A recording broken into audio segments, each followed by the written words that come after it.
Welcome to Oyate Today. Oyate in Lakota means people. Brought to you by Native Sun News Today. Hi, welcome to Oyate Today. I am your host, Richie Richards. Oyate Today is produced by Tim and Jackie Gallego. Tim is an enrolled member of the Oglala Sioux tribe. Our guests tonight are Karissa Loewen and Ramona Running Shield, both of One Rapid City, co-founders of One Rapid City. Thank you so much for both being here tonight and coming on our show. So, once again, you guys are the co-founders of One Rapid City, and let's first of all let's talk a little bit about yourselves and tell me who you are and your background, please. Okay. Well, my name is Karissa Loewen, and I've lived a number of places. But actually my family is, on my mom's side, is from East River, South Dakota, and I first came to live here in 2004. We lived in Porcupine for 4 years, working for an organization there called Mennonite Central Committee. And I got to know a lot of people here. My husband and I made a lot of friends and built a lot of connections. And in addition, my oldest son, Emery Meyer Loewen, was born in Rapid City when we lived here. And so we left for a little while to spend some more time with family, but we decided we really felt called to come back here, and we moved back to Rapid City in 2011, and we've been here since. So you've been here for 8 years, wow. Awesome, good job. And Ramona, tell us a little bit about yourself, please. Okay, my name is Ramona Running Shield Herrington. I am from Pine Ridge, South Dakota. My mom and dad, my dad never lived, once he moved back from Idaho, he never lived anywhere else except for Pine Ridge, and my mom moved up here after they divorced. I've been in the military, in the Army, Navy, and National Guards, and I came back so that I could spend time with my mom before she died, and then I've just been working here in Rapid City. So you've lived in this area for many, many years then? Yeah. Yeah. And do you have a family and such that's here in town then? Yeah, all my children live here, my 2 boys and my daughter. And both of you recently co-founded One Rapid City. And so, Karissa, could you tell us a little bit about the founding of, and kind of why you guys came together to found One Rapid City? Because you guys have been doing some great work, by the way, so. Well, I do want to say that there's been efforts like this here before, and so we're really just facilitating something in the community that a lot of people have been asking for and needing. And I really think that the beginning started with Ramona. She had a lot of people coming to her with concerns in the community, something that happened to them, or a place where they felt like they'd been wronged and they didn't have anywhere to turn. And it's a lot for one person to really address those situations, but we realized that if we could gather the community together to support people in addressing those, it was going to empower everyone in the process. And so we decided we wanted to start an advocacy program where we had volunteers from the community walking alongside of people who wanted to address situations of discrimination, and it could be any kind of discrimination. We have talked a lot about race, but we've also talked about gender, and we've talked about sexual orientation, and we've talked about there's age, ability, all kinds of issues that are really affecting a lot of people in our community and across the nation. So we brought the community together and began talking about how we could move forward with this, and it just grew from there, and it's really been a grassroots effort. And we also have been working hard at documenting discrimination. So when we bring our cases, when we have a case come to us, we try to really keep track of everything.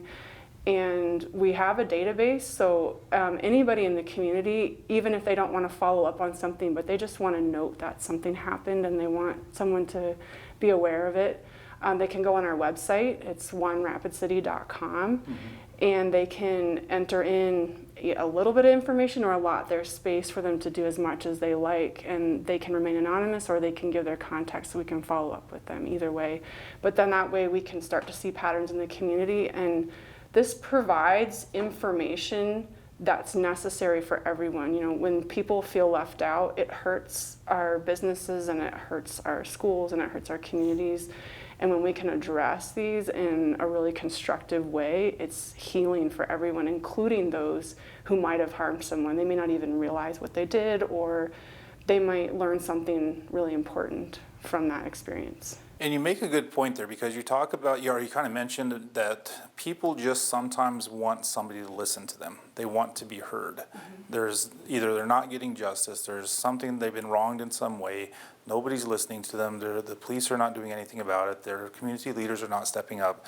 So they just want someone to kind of at least talk to then. And so Ramona, she had mentioned that people were coming up to you and kind of coming up with like complaints or things that happened to them. What were some of those stories that you were hearing then, as far as people coming to you and reaching out to you then?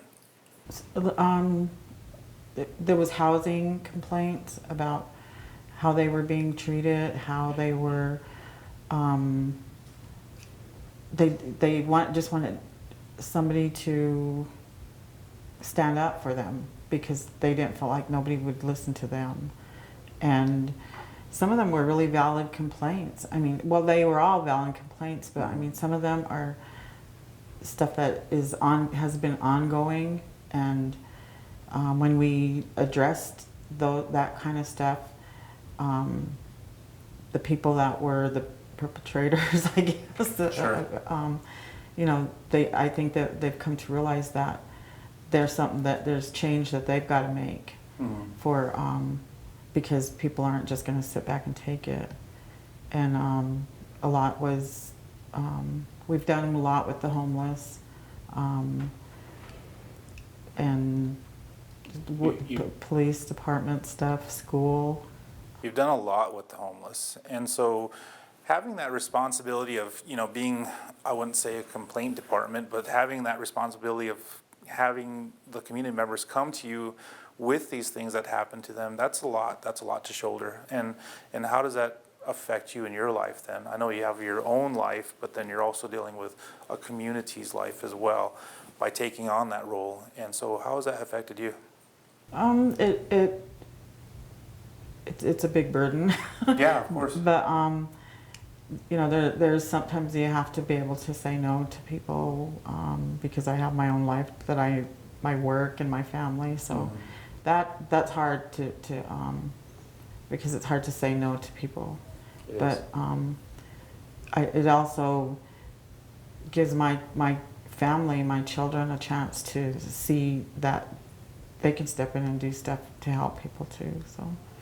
And you had mentioned, Karissa, that you had done some advocacy for the homeless, and most recently you guys have made the news in different news outlets by speaking up at the city council meetings during the, was it 6303 ordinance? 6303, I think. Yeah, the panhandling if I remember ordinance. right.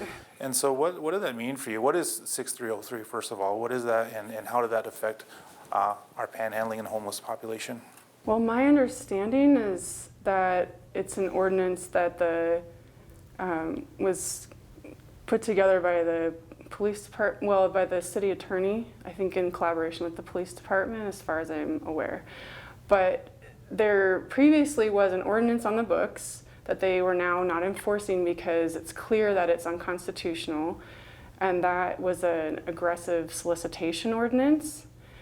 Those ordinances are getting struck down all across the country right now because they do infringe on free speech and on people's basic civil rights. So they decided they wanted to rewrite the ordinance in a way that didn't mention speech so that they could continue using that ordinance. And the argument that we were making is that these ordinances, historically, they came up, they directly coincide with an increase in homelessness. So when there was an affordable housing crisis back in the late 70s and 80s, that's when the city started putting these ordinances in. So it's basically intended to target homeless populations, and there's a lot of Native people who are homeless in this community, and it does feel racially and economically targeted. Policing is not a solution for people not having homes. And I do want to acknowledge one of Chante Hart came and spoke, and she mentioned that that the homeless people here are not homeless, and I should not be using that word, they're houseless, because a lot of them, this is their homeland. So that's what we need to be addressing, is the crisis of affordable housing and our economic system that does not work for people, and rather than criminalizing people who are struggling. So we went and spoke twice to the city council on that issue, and we brought a lot of the community with us, and people came of their own and wanted to speak up on the issue. And it was a powerful experience for all of us to stand together, even when they didn't necessarily hear what we had to say. Sure. No, I appreciate you guys. I watched the video, and I just really appreciate you guys standing up and taking a stand for that. But let's take a quick break, and we'll be back after a short break. Native Sun News has been voted the best weekly newspaper in its class for 2015 by the South Dakota and North Dakota Newspaper Associations. You can find a copy of the Native Sun News at many businesses and vending machines in Rapid City and the surrounding area, and on all 9 reservations. We publish every Wednesday, so advertisers and subscribers can reach our diverse readership by calling 605-721-1266. The Native Sun News covers the other side of the story. You can't predict life's ups and downs. You just give it all you've got to stay on top. But it's easier with a partner like Security First Bank. Since 1898, we've been riding with you through the country's biggest ups and downs. And this is where we'll stay. Security First Bank, a relationship you can count on. Member FDIC. 70,000 members, spread across just as many square miles. This is South Dakota, and these are the people who call this place home. No two are alike, that's for sure. But there is something that brings us together. We're all members of one big South Dakota family.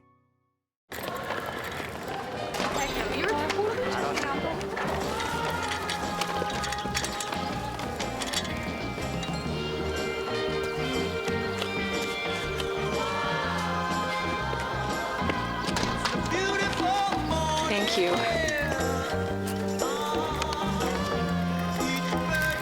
Kindness. Pass it on. A message from the Foundation for a Better Life. Hi, welcome back to Oyate Today. Once again, our guests tonight are Karissa and Ramona, co-founders of One Rapid City. Thank you so much for being here, and thanks for the work you're doing in our community. Thanks for having us. It's very awesome that you two have put yourselves out there and done this for us, so thank you. Karissa, could you talk to me a little bit about the makeup of One Rapid City? Do you have a board? Do you have like meetings? How is this working then? We do have a board, and would you like me to mention some of the board Please members? do. So one of our most consistent board members, I want to put a shout out to Suecha Mendoza. He's a young man attending West Middle School, and he's been a really strong voice in our community, and he's given us a lot of guidance. We really appreciate youth voices and what they have to say. We also really appreciate our elders in the community. One elder that's been really involved with us in advocacy and in our and is joining our board is Gloria Eastman. And a couple other people that have been really active and also board members are Robert Horst Stands Waiting. He's been a big support to us. And Jody Lame has been involved also. We really appreciate all of his insight.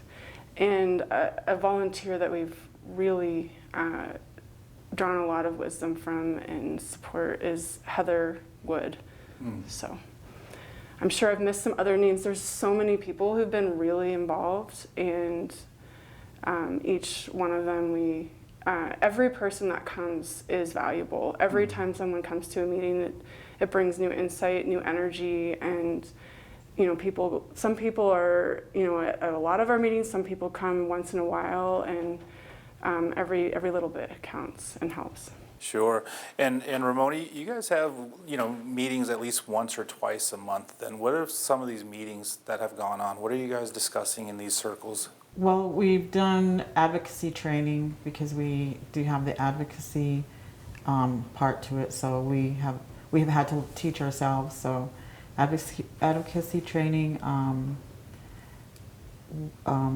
We just meet on different, like housing, strategizing on housing. We want to do a board for a housing board. And we did historical trauma training. I can't remember all the, we've done so many. You're kind of talking about some of the things that were being addressed through the Human Relations Commission that recently got dissolved through the I just city? got word that they're going to put it, just yesterday, that they're going to reinstate it. Okay. Hopefully with some changes. We did bring a couple cases to the Human Relations Commission, and there is a case, when they put it on hold, there was a case that was dropped. And we have been pushing the city to follow through on that case and to really consider what their obligation is to the community to make sure that people are being treated respectfully and fairly in our town. And hopefully they're taking that seriously. So, and I do want to acknowledge Laura Armstrong, because she's really been supportive of our effort to address that issue with the Human Relations Commission. So. And Ramona, do you feel that, and I don't know how to ask this question, but I'll just kind of ask it, I guess. Do you feel that there's discrimination in Rapid City? Do you think there's racism in Rapid City? Oh yeah. Is that why One Rapid City kind of exists then, is to deal with these things? Yeah, our original plan was to document discrimination, and that kind of scared people, institutions, and but that's part of it, because they don't have anything. They said that there's no way to determine that, and so we even if they don't want to do something about it, we just want to, make note that something happened, and keep it, making it a database is what we're trying to do. So do you have that database created then? On our website, we have them put in their complaint, or what happened to them, and then we're just going to keep it. We might not. Sometimes people want us to do something about it, and sometimes they just want to tell about it, and that's enough, and sometimes we'll talk about. They think they want to do something, but after we talk about it, and we might address who they were making the complaint against, and just talking about it is enough. And so, Karissa, how would this database kind of function then? I mean, what role could it play? Because you have a list of complaints, you have a list of complaintees and such. So you have this database, right? This historical record of dates and times and places and things that occurred in our community here. And so what is this going to be used for? How is this best going to be used?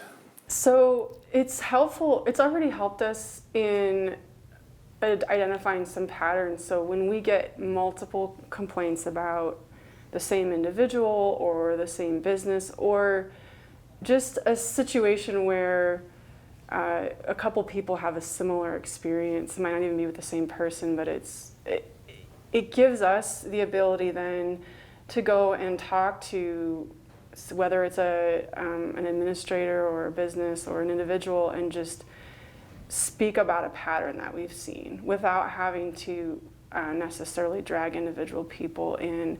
Because the experience of addressing these issues is a lot of emotional labor for people. And most people, part of the reason why these don't come out is because people deal with this every day. it's constant, and people have to have a way to function and a way to, without being angry all the time about what they've experienced. And so they've learned how to let things go and move on. And so when someone is willing to come forward, the process is very exhausting. So sometimes if we have a collection of stories, then it gives us a way to not necessarily drag them into the process, but just address the problem, because it's a bigger problem than just one individual. So it is a matter of identifying those patterns. The then, patterns, yeah. Yeah, that makes a lot of sense. Yeah. So that way you can address, renter A or slumlord B or whatever, and bring those complaints forward and kind of address them communally, I guess. Exactly. Right. Let's take a quick break, and we'll be back in a couple of minutes. You can't predict life's ups and downs. You just give it all you've got to stay on top.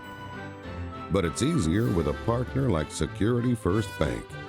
Since 1898, we've been riding with you through the country's biggest ups and downs. And this is where we'll stay. Security First Bank, a relationship you can count on. Member FDIC.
Maybe know that earning a GED can increase your lifetime earnings, can be a first step into a university or technical institute. But maybe you don't know how easy preparing for the GED test is anywhere in the Black Hills. Classes are free, a service of the Career Learning Center of the Black Hills and Black Hills Special Services Cooperative. Go online to learn more or call. Earning a GED can change your life.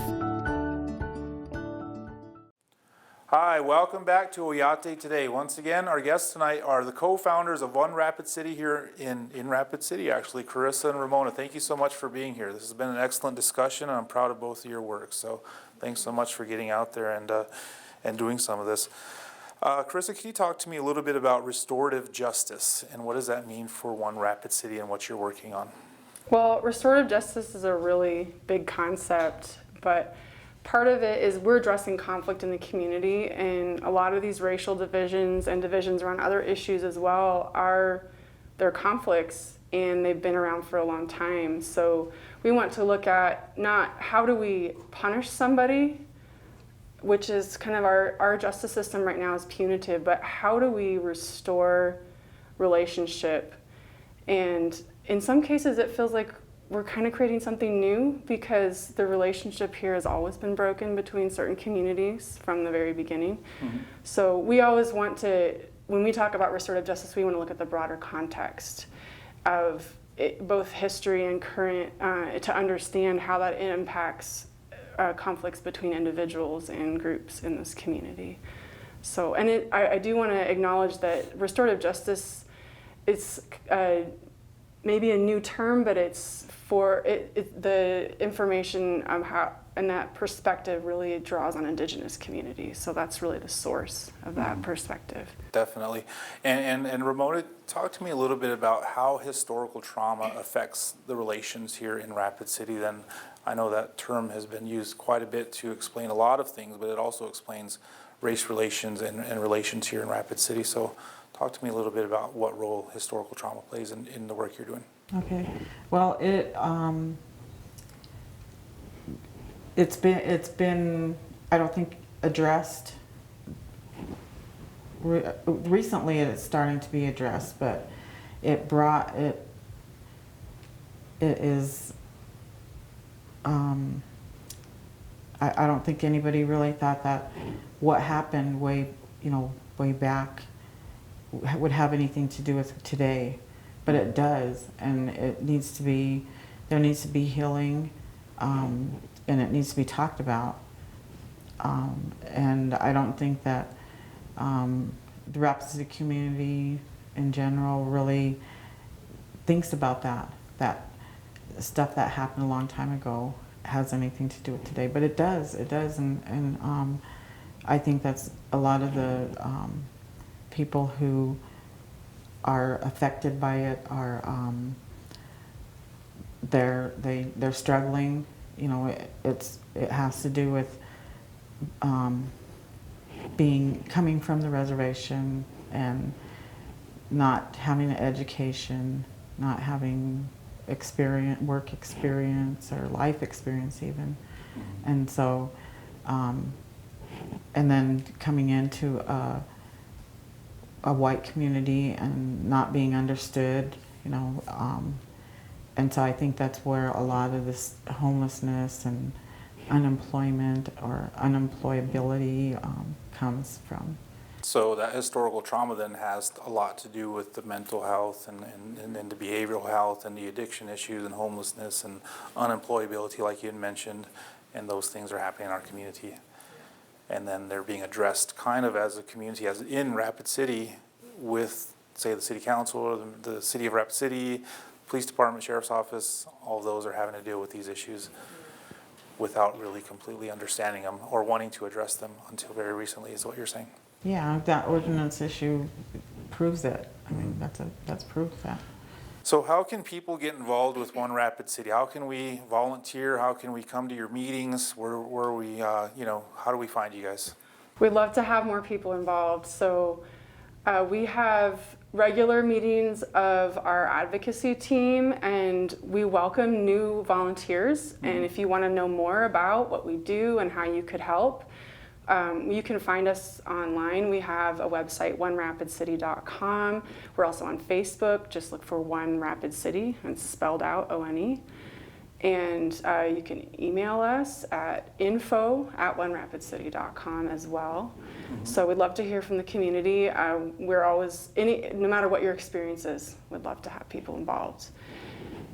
So, and Oh, good. Any last word? No, we just need more advocates, and so we really encourage you, if you feel like you want to help. That's all it takes, is just a little bit of time. And Cool.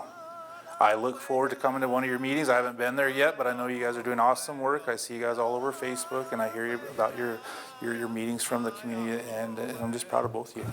Good job. I want to thank our producers. I want to thank our sponsors. I want to thank Prairie Edge for hosting our show tonight. I want to thank Rapid City, especially for coming in and visiting us. And I want to thank you for making Oyate Today a part of your night. You've been watching Oyate Today, brought to you by Native Sun News Today.